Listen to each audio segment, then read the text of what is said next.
Hello traders, ඔයාලා සාදරයෙන් පිළිගන්නවා Neonex Academy එකේ YouTube channel එකට.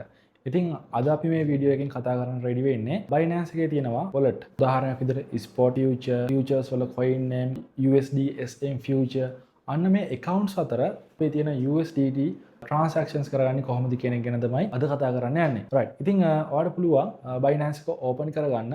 Binance එක open කරගෙන ඔයගේ asset වලට යන්න පුළුවන්. asset වලට ගියාට පස්සේ ඔයාලට බලා ගන්න පුළුවන් මෙන්න මේ වගේ interface එකක්. ඉතින් overview එකේ ඔයාගේ සම්පූර්ණ wallet එකේම තියෙන, ඒ කියන්නේ සම්පූර්ණ accounts වලම තියෙන balance එක ඔයාලට මෙතනදී බලා ගන්න පුළුවන්. දැන් මේකේ මේ account එකේ $10ක් කියලා display වෙනවා. right. ඉතින් මේ $10 තියෙනවට පහලින් බලා ගන්න පුළුවන්. මේකේ USD සම්පූර්ණයෙන්ම තියෙන්නේ ෆන්ඩිං වලට එක. ඉතින් දැන් අපි ෆන්ඩිං වලට එකෙන් අපි බලමු ස්පොට් වලට එකට කොහොමද ට්‍රාන්සැක්ෂන් එක කරන්නේ. නැවත ස්පොට් වලට එකෙන් වෙන වලට එකට කොහොමද ට්‍රාන්සැක්ෂන් එක කරගන්නේ කියලා. ඉතින් ඔයාලට පුළුවන් ෆන්ඩිං වලට එකට යන්න. ෆන්ඩිං වලට එකට ගියාට පස්සේ ඔයාලට පේනවා ට්‍රාන්ස්ෆර් කියලා බටන් එකක් තියෙනවා. ඉතින් මේක ෆියුචර්ස් ස්පොට් හැම wallet එකකම මෙන්න මේ transfer කියන button එක ඔයාලට බලා ගන්න පුළුවන්. ඉතින් ඔයාලට පුළුවන් funding වලට ගිහිල්ලා transfer කියන button එක උඩ click කරන්න. එතකොට ඔයාලට මෙන්න මේ වගේ interface එකක් බලා ගන්න පුළුවන්. from එක ඉස්සරින් මොකක් හරි wallet එකක් සහ to එක ඉස්සරින් මොකක් හරි wallet එකක් select වෙලා තියෙනවා. ඉතින් දැන් අපි යවන්නේ මොන wallet එකේ ඉඳන් මොන wallet එකකටද cryptocurrencies කියන එක තමයි මෙතනදී select කරන්න තියෙන්නේ. from එකේ දැන් මේ වෙලාවේ සල්ලි තියෙන wallet එක select කරගන්න ඕන. from එකේ ඉඳන් to මොන wallet එකකටද transaction එක කරනවා. දැන් අපිට ඕනේ funding wallet එකේ තියෙන සල්ලි ටික USDS and future wallet එකට transfer කරන්න. right. ඊට පස්සේ පහලින් තියෙනවා coin කියලා එකක්. ඉතින් ඒකේ automaticallyම select වෙලා තියෙන්නේ USDT කියන cryptocurrency එක. ඉතින් මෙතනදී අපිට transfer කරන්න අවශ්‍යත් USDT කියන cryptocurrency එක.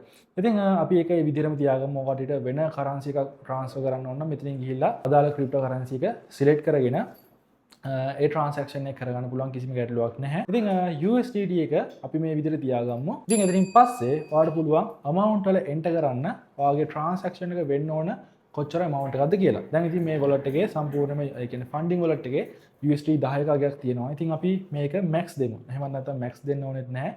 ඔයාලට 10 කියලා enter කරන්න පුළුවන්. නැත්නම් transaction එක කරන්න ඕන මුදල් ප්‍රමාණය ඔයාලට amount එකක් විතර මෙතන enter කරන්න පුළුවන්. amount එක enter කරලා පහළ දෙනවා confirm transfer button එක. ඒක click කරන්න විතරයි තියෙන්නේ. ඉතින් ඔන්න බලන්න transaction එක successful වුණා. ඉතින් ඔන්න ඔය විදිහට තමයි අපි funding wallet එකේ තිබ්බ සල්ලි ටික USD M future wallet එකට දාගත්තේ. right. දැන් අපි මේ future wallet එකේ තියෙන සල්ලි ටික ආපහු දාගමු funding wallet එකට. right. ඉතින් ඔයාලට තියෙන්නේ from එක change කරන්න ඕන ළමයි. නැත්නම් ඉස්සරහා ඔයාලට පේනවා icon එකක්. ඊතල දෙකක් තියෙනවා දෙපැත්තට උඩරයි පහළටයි.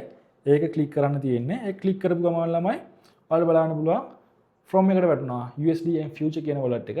පහළ 2 එකට වැටුණා funding wallet එකට. ඉතින් දැන් සල්ලි තියෙන්නේ කොහොමත් USD M future කියන wallet එකේදී. ඉතින් ඔයාලට එතනින් funding wallet එකට transfer කරන්න ඕන USDT නේ. ඉතින් currencies වල, ඒ කියන්නේ coin එකේ select කරන්න තියෙන්නේ USDT කියන එක. USDT එහෙමනම් දැන් වෙන මොනවා හරි coin එකක් select කරනවා නම්, ඒ කියන්නේ transfer කරනවා නම් ඒ අදාළ cryptocurrency එක select කරන්න. දැන් මගේ තියෙන USDT නේ. ඒ නිසා මම මෙතන USDT කියලා select කරගත්තා. ඊට පස්සේ පහලින් ඔයාලට පුළුවන් amount එක enter කරගන්න. ඉතින් අපි amount එක 10ම දෙමු. මම 10 කියලා දාන්නා. ඊට පස්සේ confirm transfer තමයි දෙන්න තියෙන්නේ.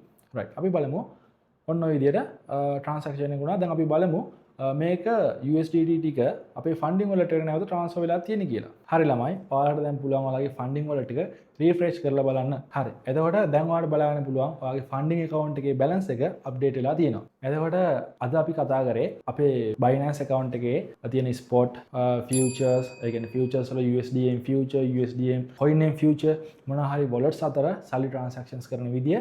ඉතින් ඊළඟ වීඩියෝ එකකින් කතා කරන්න බලාපොරොත්තු වෙනවා ස්පොට් coin කොහොමද කට්ටිය buy කරන්නේ, ස්පොට් coin නැවත sell කරන්නේ කොහොමද කියන එක. right. ඉතින් අපි ඊළඟ වීඩියෝ එකෙන් හම්බ වෙමු.